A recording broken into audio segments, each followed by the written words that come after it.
महाराष्ट्र के सत्ता संघर्ष में अब रण होगा, क्योंकि कागज पर शिंदे मजबूत हैं तो कानून पर सरकार मजबूत है और अब सड़क पर ताकत की जोर आजमाइश चालू हो चुकी है।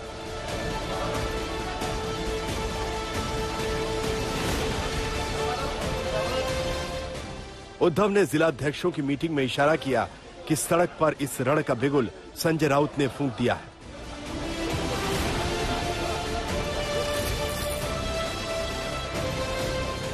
जीतेंगे, फ्लोर ऑफ द हाउस पर जीतेंगे। अगर लड़ाई सड़क पर हो गई तो वहां भी जीतेंगे।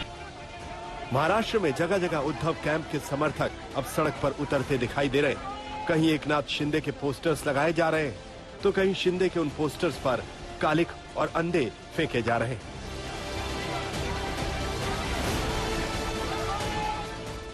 ऊपर से संजय राउत बार बार कह रहे हैं कि गुवाहाटी में जो बैठे हैं उन्हें मुंबई आना पड़ेगा, शिवसेना का सामना करना होगा।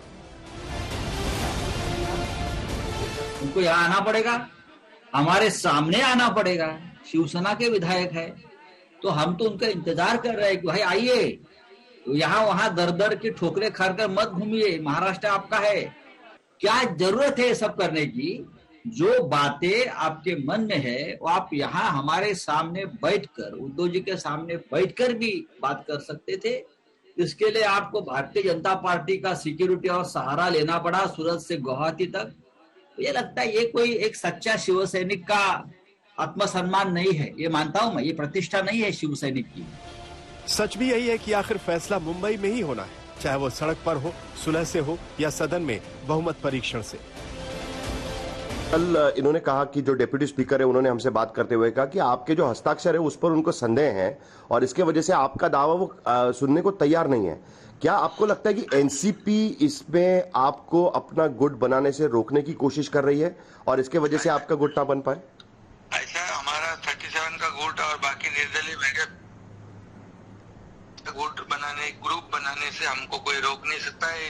देश में डेमोक्रेसी है, कानून है, कॉन्स्टिट्यूशन है, रूल्स है, इसको तो कोई तोड़ नहीं सकता और इसलिए ये सिर्फ प्रेशर टैक्टिक्स है।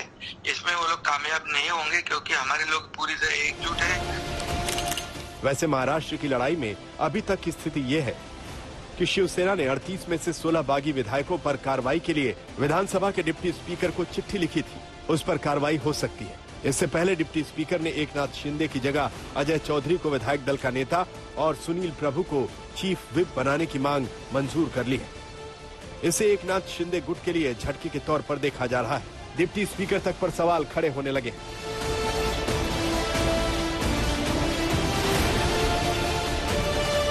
हमने उनको लिखा है कि आप ऐसे डिस्क्वालीफाई नहीं कर सकते क्योंकि आपके ऊपर अविश्वास ऑलरेडी आ चुका है। ऐसे स्थिति में डिस्क्वालिफिकेशन नहीं करना चाहिए। सुप्रीम कोर्ट के साइटेशन जो है वो हमने यहां दिए। मुंबई में बाकी की राजनीतिक हलचल भी जारी है। शिवसेना ने जिलाध्यक्षों की बैठक बुलाई थी। शिवसेना भवन में कार्यकर्ता पहुंचे थे। वहां उद्धव ठाकरे ने साफ साफ कह दिया कि जाने वालों को जाने दो, सूखे पत्ते झड़ जाएंगे, नए पत्ते उगाएंगे। उन्हें भारतीय जनता पक्ष में नहीं तो प्रहार पार्टी में शामिल होना पड़ेगा। वो शिवसेना का ग्रुप का नाम लेने की कोर्ट में जा सकते हैं या विधिमंडल में अपना जरूर कहना कह सकते हैं, लेकिन अंतिम फैसला जो है उनको किसी भी हालत में उनको किसी न किसी दूसरे पार्टी में विलीन होना पड़ेगा। उधर वाईबी चौहान सेंटर में एनसीपी और शिवसेना के नेताओं की मीटिंग पर मीटिंग चल रही है। उद्धव मातोश्री में है और उनसे मिलने मुंबई के पुलिस कमिश्नर पहुंचे थे। इस बीच मुंबई से एक और विधायक दिलीप लांडे गुवाहाटी में शिंदे गुट के पास पहुंच चुके हैं। बाकी कागज पर जो लड़ाई चल रही है उसके हिसाब से शिवसेना ने माना है कि उसके पास सिर्फ 16 विधायक बचे हैं, लेकिन फैसला अब डिप्टी स्पीकर के हाथ में, जिन्हें विधायकों का भविष्य तय करना है और बाकी लड़ाई फ्लोर पर होगी जब विधानसभा का सत्र बुलाया जाएगा। आज तक ब्यूरो।